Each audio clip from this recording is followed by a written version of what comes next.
Who says you can't take a walk in Los Angeles? It's the same people who tell you to grow up, man up, and get over it when the tears roll down your cheeks. The same man from the magazine with the demeaning demeanor, asking why you make that ugly face when you grace the stage. It's the same people that say women can't make good music or that percussion is a man's game. Fuck that.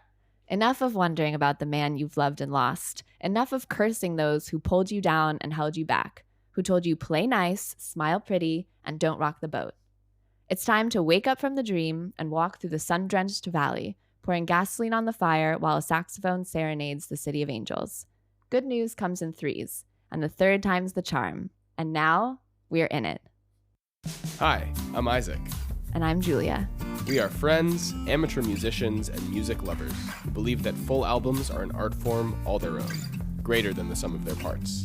This is For the Record, a podcast where we turn off shuffle, ditch the algorithm, and listen to one great album from start to finish. Today, we're talking about 2020's Women in Music, Part 3, the third album from the band Haim. We'll break down the key themes, musical elements, history and context, and share our thoughts on the album. Let's do it! Julia, I know for a fact that you're very excited about this this episode, this album, this band. How could you tell? I don't know, something about the past 2 months that you've been talking about This band. how we have to do this album, how much you love this band, Yeah. all the amazing tidbits that you've sent me as a Haim fan, but not remotely the super fan that you are. Prepping for this album, I've come to like them, come to love them that much more. Yeah. And, you know, part of that was just not giving them enough time. But also, I've learned to love them through your passion for it. Aw, And that's exciting. that is exciting. Did you like my wake-up text? I did. I woke up to a text from Julia. All caps. Up from a dream. It's Haim Day. I was like, Julia, I have 8 hours of work to get through before we get to this recording, but you know what? It was worth it. This was the light at the end of my Wednesday. Wednesday. Light at the end of my Wednesday. Famously described as hump day because we're just ready for the weekend. Yeah, already. But before that, we get to talk about Haim, and what could be better? Yeah, why don't you kick us off, Julia? Why did we pick this album? It's difficult for me because I'm a Haim super fan, so I love most of their music. And their debut album, I would have loved to have covered on the podcast because, of course, that was my introduction to them when I started listening in 2014. And then what I feel like led us to this album is it's their most recent album and it's their most expansive and probably their most technically complex. It's their most acclaimed album for sure. I mean, I think for people who maybe haven't been listening to Haim since 2014 like you, like this was a real wake-up call to their artistry, to their prowess as songwriters, I was gonna say prowess. their multi-instrumental talents, I guess. And a lot of it too, like at this point in their career, they're kicking it with Taylor Swift, the biggest star in the world. You know, they were on the they're Eras tour with her. Yeah. By now, at least. And a lot of that comes during this album and after this album, which I think it really is the one that solidifies them as, you know, more than just a novelty Sister-Act. As rock stars, I think, in their own right. Maybe we should take a step back and talk a little bit about the band. Yeah, I think we should. So Haim are a Los Angeles-based pop rock trio of sisters, Esty, Danielle, and Alana. They grew up in the San Fernando Valley. Their parents are both musicians and taught them what seems like every possible instrument. They played in a family cover band called Rockenheim when they were teenagers. And the middle sister, Danielle, she's the band's lead vocalist and guitarist, got her big start touring with Jenny Lewis and Julian Casablancas when she was still in high school. Esty is known for her bass face, which I wish we could do it for you guys. Wow. If you have not seen Esty Haim's bass face, click pause. Go to YouTube. Google it up. Come back and hit play again, please. But it's worth seeing. Yes. Alana, the youngest sister, is what I would say, or she has the most adventurous spirit. Do you think that's fair? I think you're intellectualizing too far. I would just say she has youngest sister energy in that fair. She's kind of got like a spunk, a coolness to her. Like clearly she's soaked up, musical and cultural cues from her older sisters and is maybe like, I don't know, combines all of those things. Like Yeah. she's just got great energy.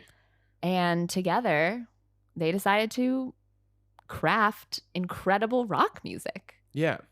And I think like what I'm coming to love more and more about their music as I hear it more is all the genre influences. Like it's so indebted to much older folk and R&B influences, certainly than a lot of their contemporaries Mm-hmm. in what you'd call like the mainstream pop scene, which Yeah. they're, I think, were on the edges of for a while and are Right. maybe inching more towards the center of. But for them to capture a sound that sounds new, that gets radio play, Mm-hmm. that fits at the beginning of a Taylor Swift concert, Mm-hmm. that still has some of like some really, I don't know, you can hear their influences on their sleeves even when the songs don't sound like Right. what they're pulling from. And there's, rock, like you said, pop, R&B, folk, certainly a specific like Southern California folk sound that we'll get more into as we talk about.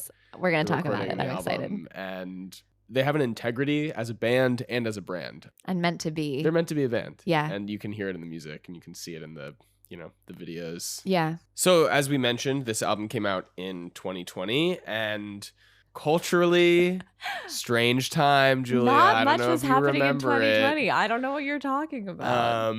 COVID had its talons gripping us Mhm. all. I mean, like lots of artists, Haim, I think, had to canceled some tour dates around Yeah. this album. Promoting it was, totally atypical. Like obviously the whole music industry had to, reassess how touring factored into artists' album releases and Yeah, totally. marketing in general. I mean, I can't even imagine putting out an album in the middle of 2020. And it's interesting that it simultaneously is the album that you can now kind of point to as their bigger breakthrough as a band. And that could just be that it came alongside other progressions in their lives and careers. Like Danielle had just worked on Vampire Weekend's fourth album, Mhm. Father of the Bride. Alana was soon to be in Paul Thomas Anderson's fabulous Licorice Pizza, a great film from a director that we'll talk about a little bit later. So they, I think, just as musicians and celebrities, or just, I don't know, talented, famous people, their star was rising, and it Mhm. maybe in the moment was more about that than the album itself, Yeah. which, like you said, flew under the radar a little bit, just a Yeah. circumstance of the times. Well, I think for the general listener, such as myself, it did. But I mean, they were nominated for a Grammy for this album, Yeah. which was the 2021 Grammys. So this album was nominated for Album of the Year. But the Grammy went to Taylor Swift for Folklore. Happens. They were also nominated for Best Rock Performance for The Steps, but Fiona Apple won. I was going to say, I think Fetch the Bolt Cutters might be my favorite 2020 album of all those that I've listened to. So I got to hand it to Fiona Apple. Whatever, great. I mean, Lady Gaga put out an album this year. Dua Lipa put out an album. Phoebe Bridgers put out an album. There was a lot happening. A lot of women in music. Yeah. Dropping But also some in the hot tracks. rock category, I did notice like most of the music submitted was women. Should we delve a little bit into the album? Yeah, let's talk about it. Kick Okay. us off.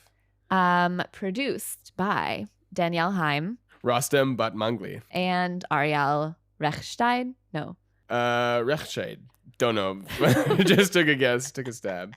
So Ariel R. Ariel R. So he is a major producer on this. He was also Danielle's partner at the time. This cements them, I think, as a band unafraid to be experimental and just kind of shows their evolution from the, first two albums.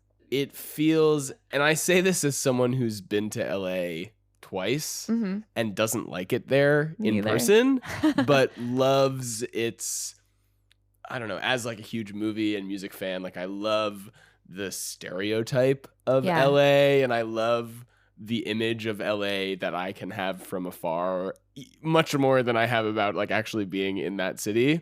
Right. And that is a sort of like perennial sunshine feeling, like, who says you can't take a walk in Los Angeles? Why wouldn't you? Because the weather's always nice, right? It Isn't is that the whole always sunny. point? Like, Yeah. captures that, what I sort of see as their brand and their setting in which these songs take place and in which Mhm. the actual recording takes place, like they capture that without it being heavy-handed. Like they're not singing about sunshine. They're Right. singing about dark things. They're singing about Yeah. like struggles and loneliness and depression, which I know Danielle especially was really going through Yeah. at the time.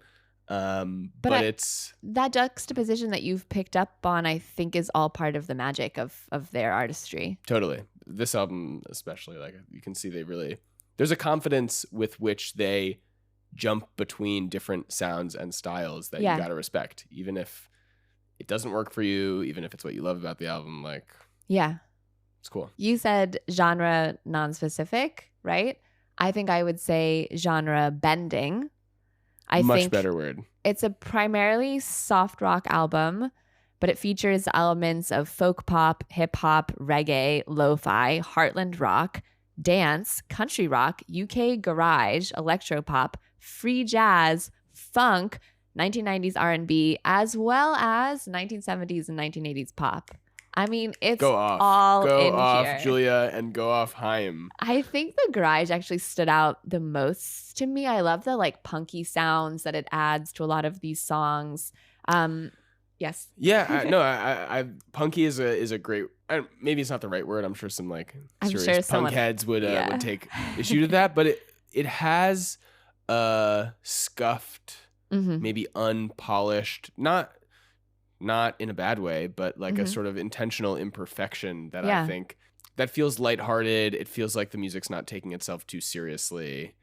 It's very laid back, not only in the sounds, but Yeah. in their approach to the production. And I mean, Danielle said, I have a quote from her, like she cited Outkast's Speakerbox / The Love Below as a key source of influence for this album, like that inspired the eclectic nature of their album. And she said that they thought it would be cool to make a body of work that didn't adhere to specific rules or genre. And that's what they did. I think they totally captured that. Yeah. Nailed it. I love the saxophone-filled bookends of this album. So at the outset, you have Los Angeles, and then the album culminates with Summer Girl. And it sort of feels like you've gone through a whole year's worth of emotions, and you end up right back where you started, warm, sunny LA. Totally. Yeah. And I know we had a conversation We about did. this. I took issue with Summer Girl as the last track of this album. Yeah. And you snapped back with saying, no, it's the perfect bookend to the front. And you're right. And I it gives me more, I think, appreciation for that choice. Mm-hmm. I just think that Hallelujah is such a gorgeous, I don't know, perfect album ending song. It's a beautiful song. Especially in an album that's full of outliers, you could say. I Mm-hmm. think that one especially stands out. It is the most stripped down and, raw. It's just raw guitars and vocals for the most part. So there is something a little bit jarring to me about jumping from that sparse beauty back to where you started. Yeah. That being said, it is a totally circular thing where all of a sudden you're pulled back into that strut that the opening of the album gives for you and like reminds you of, I don't know. And I just think it's an impressive part of their work that when you're listening through the album, you're sort of pulled back and forth between a series of different emotions. And I think it's sort of meant to emulate kind of how human emotions work. Like we're very cyclical, and I think that here it shows, from start to finish, there's a cycle. I don't know. It's a really interesting choice from the way that they've arranged this music to present it to us in this order. Yeah, overall it works for me. Like I'm happy to listen through this album start to finish, which I did many times in preparation for this.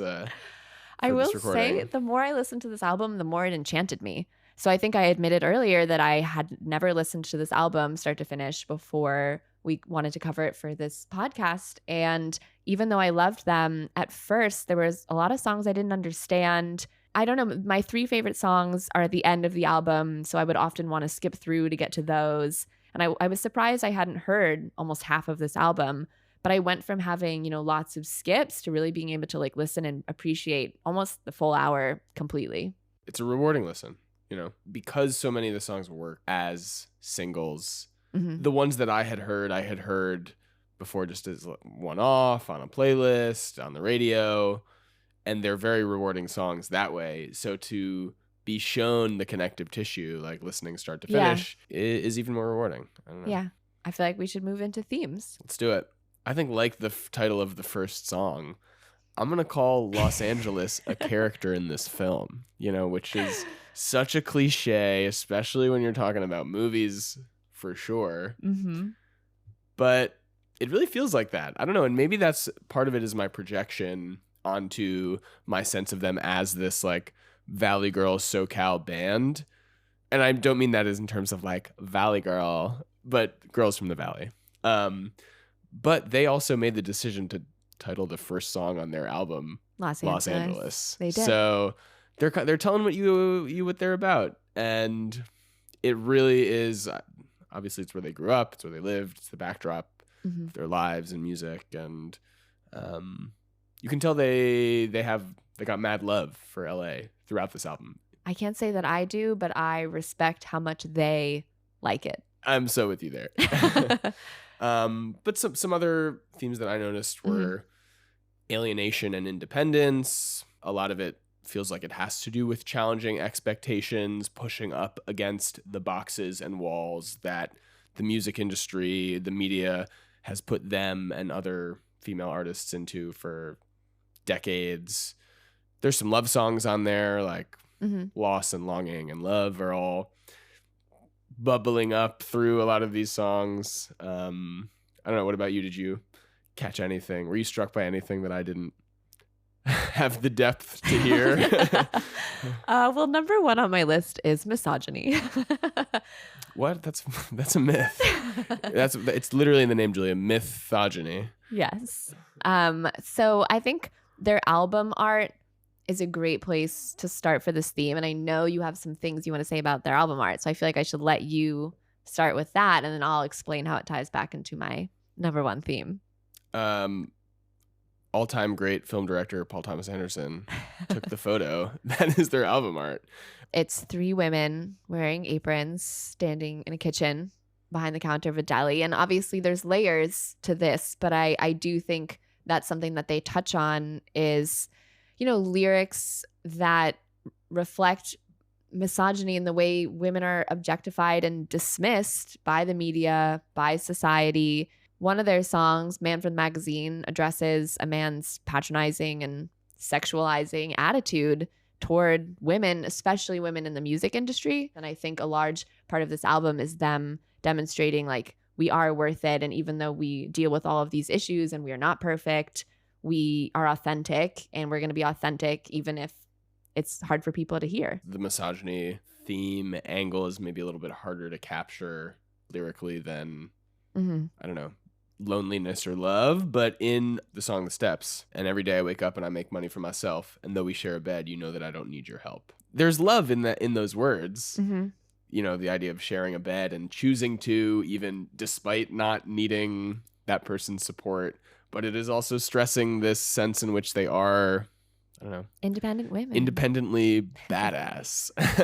Right.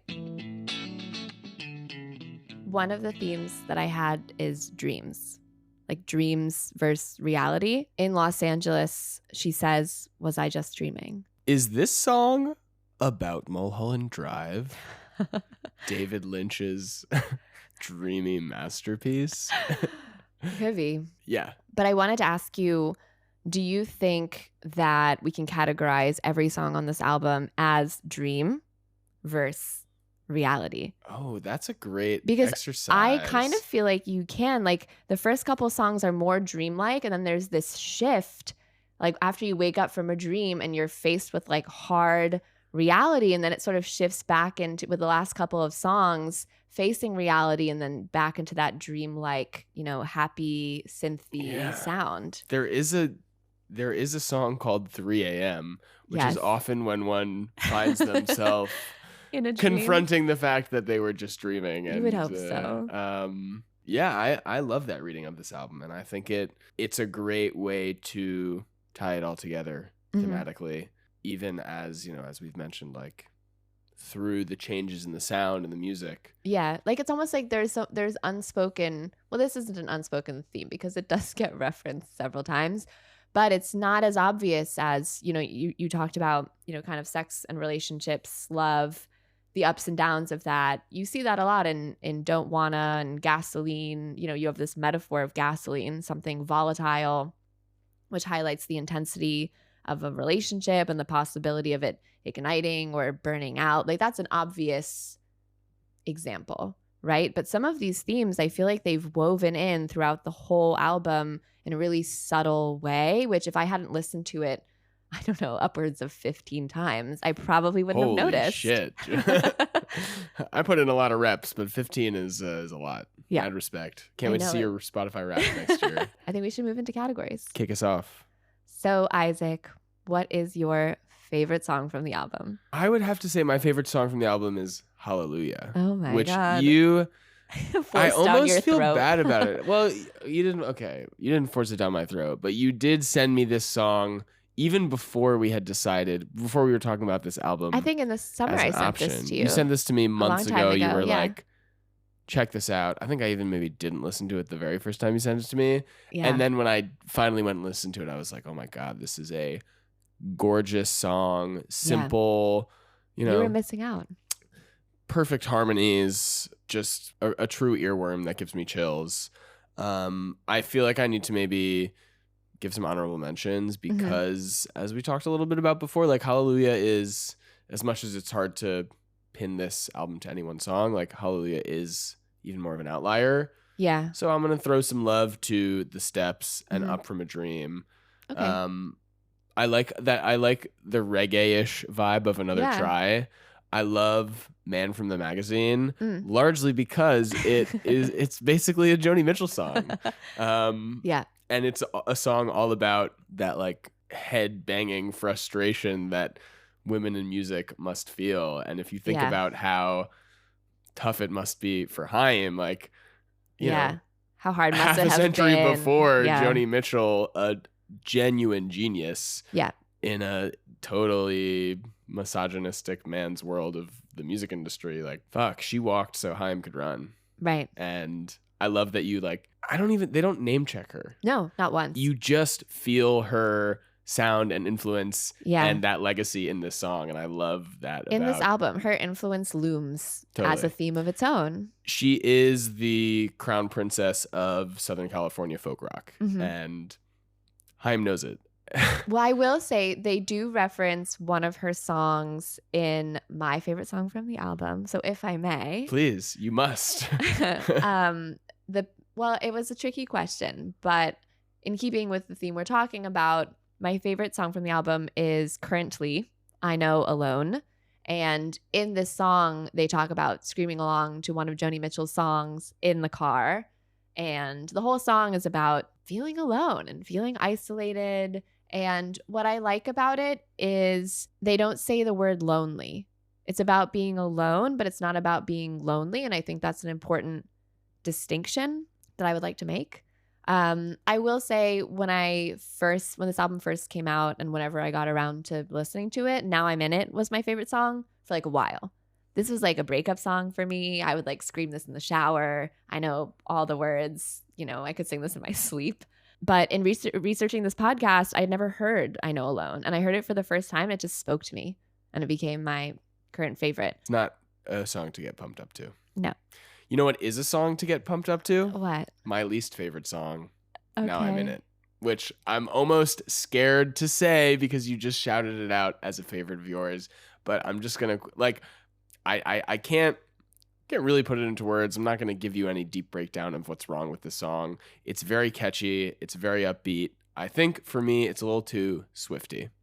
And it just feels like it lacks some of the texture that I love about the rest of the album. That's just my take. That's how I feel. It doesn't sit right with me. Dear listener, Julia's giving me a death stare across the table. I think I'm in shock. I'm going to quickly move on to say that like my honorable mention least favorite song is Gasoline, which just doesn't do it for me. Oh, I also really like Gasoline. It's not a bad song. Neither is Now I'm In It, but I think they take me out of what otherwise is a great journey. I'll ask you, have you seen the music video for Now I'm In It? Not in preparation for this album. Okay. Are they walking around Los Angeles? I mean, I think we should watch it after this because my new mission in life is to change your mind. Maybe exposure therapy, just tie you to the chair, play the music video over and over again. Everyone, Guys, I'm this just might kidding. be a short-lived podcast if Isaac doesn't change his mind. or if Julia doesn't stop playing Now I'm In It at me. Okay, I pulled it up on Spotify. I just want everyone to understand. Now I'm In It, 78 million listens, and all these other songs are, some of them are under 10 million. But also Gasoline, 66 million. My least favorite song, or what I would cut from the album, yes, Isaac, Let it raising be his known finger. that the Gasoline that has 66 million You're right. It's the listens Taylor is Swift the one version. featuring Taylor Swift. Okay, 20 million on So, Gasoline. Taylor Swift is catching strays right now, and that's a different conversation altogether. The Let's Taylor not Swift bring one, it which up we now. shouldn't get into. If you're hoping for a Taylor Swift album on this podcast, it's not a no, but I wouldn't hold your breath. Don't worry, guys. I have sway. She does. Julia calls the shots around here. No, but look, Another Try was my least favorite. We'll stay on track. It's in the middle of the album. The album takes a dip for me. There was a couple for a while that I wanted to skip all of them. Then listening through, some of them started to grow on me. I'll just say that Another Try grew on me the least. Can you road trip to this album? Oof. Honestly, I think no. I just get too excited about my favorites and I want to hear them. Like if Haim comes on, I have about 20 songs that I need to listen to, and half of this album aren't on the need to listen. Like I said, I Know Alone wasn't even on my radar until I listened to this and became my favorite. And so some of the other ones here did grow on me. And the more I listen, the more I think, ooh, I really do like this song. Even though the songs are musically impressive and thematically intelligent, I really like the bops on this one, which you seem to, disagree. Look, I'm separate bops aside, and that's a matter of opinion. I'm on the fence about it being a road trip album. I think for the same reason. Like, there's a bunch of songs on this that I think would hit screaming down the highway, especially like maybe I don't know, windy California road. Not that I know go much up the about coastal it. highway. Yeah, but maybe I would be better off putting them on like a playlist for that road trip, putting the bangers on. Speaking of bangers, I'm gonna go dive right into the next category, which is karaoke song, and I'm gonna blow your mind by saying that I would karaoke to Now I'm In It. Wait, because what? it makes the most sense and it's high energy and people dig it. And Did you change your answer to save yourself? No, I swear I did not. I need to see this written in your notes to believe it. What if I told you I didn't write any of it down and it just felt right? Okay. No, because like my other favorite songs from the album, like I don't think they work as well. I guess my other karaoke option I think would be Up From a Dream, which has some drive, and I think it's so interesting that that's one of your favorites. I like it, but I wouldn't put it in my top 4. Karaoke song. Yes. Whatever. I'm doing karaoke to Now I'm In It. Okay, well, perfect, because I'm joining you. I picked Now I'm In It or Don't Wanna. Interestingly, so Now I'm In It, I have been learning, and I asked some of my bandmates to learn it. And I also asked them to learn Don't Wanna, and we tried to do it once. And it's so rhythmically complicated that we were unable to play it because I was the only one that really knew it well enough. And I'm not the lead on percussion, nor am I the lead on guitar. And so it was actually too hard for them to figure out, even though the chords aren't difficult. So I will say, like, I'm constantly surprised by how difficult and complex their music is, especially the percussion. I actually sent one of their albums to someone the other day, and his first comment, he'd never listened to them, was he was so impressed by the percussion. That's something I noticed, but I was impressed that someone else noticed that. And I think, I don't know, it's not the first thing you think of when you're listening to a sister band. Totally. They rock hard. The drums are great. That was a tangent, but it's okay. What song are you putting on at a party? Ooh, oh man. I mean, come on. It's probably still got to be Now I'm In It. I'm so confused by you right now. I respect that it's no, maybe like the banger from the album. It's just not my favorite. It doesn't capture what I love about the album. Isaac, you picked it as your least. Not only is it not your favorite, you picked it as your least favorite. Yeah. And I don't here know, you I are stand being by like, it. let's karaoke to this. And you know what? I'm going to put it on in a party. I feel like you've got that Because inner I'm a man of conflict. the people. Oh, You all know? right. All right. So you're saying you want to put it on in a party because that's what other people want to hear, but you would just be silently I'd sitting there have like, fun oh, to it. I'd have fun to it. I don't dislike the song. I'm going to choose Summer Girl. That's what I'm going to put on Also at a party. good. Great choice. Love that Yeah. song. Shout out Lou Reed Yes. for taking a walk on the wild side and lending your bass line to that track. I know. It's a good one. What are you drinking with this album? I wrote Red Bull and vodka, but I don't drink Red Bull and vodka. So maybe I should pick gin and tonic. I just feel like something simple you would pick up at a bar. Yeah, I was going to get a little cheeky and just grab a cream soda from the deli fridge. A cream soda? Yeah. Oh, grab me a root beer while you're over Yeah. there.